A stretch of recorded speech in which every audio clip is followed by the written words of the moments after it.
The possibility of intentional causes is not being ruled out at the chemical fertilizer factory in Texas. Until more is known, the town of West is designated as a crime scene.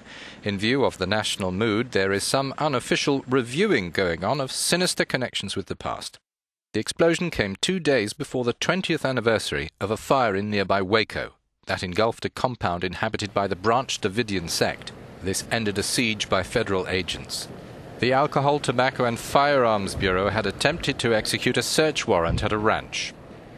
A gun battle followed, and then the FBI siege, which went on for 50 days. The death toll was more than 80 after the fire, most of those who died men, women and children in the sect.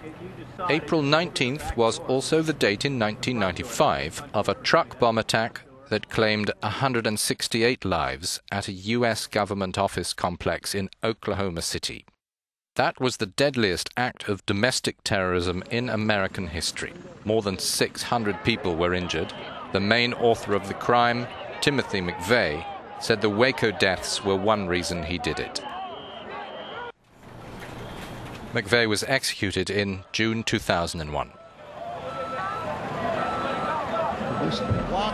Other coincidences between 1993 and 2013 are the strong pressures brought by Democrat presidents to legislate to control firearms. Bill Clinton in February 1993 began waging his defense of the Brady Bill against the pro-gun lobby, and it was adopted at the end of that year. The Brady Handgun Violence Prevention Act instituted federal background checks on purchasers. The National Rifle Association fought it and tried to have it ruled unconstitutional. 20 years later, opposition to Obama's control campaign has defeated plans to expand background checks to sales made online at gun shows and to limit assault weapons and high-capacity magazines.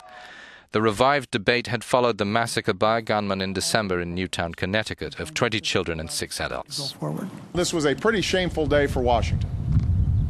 But this effort is not over.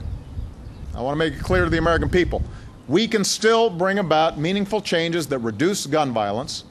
Family members of victims were barely consolable. A few hours after the failure on Wednesday to muster enough votes in the U.S. Senate, West Texas exploded.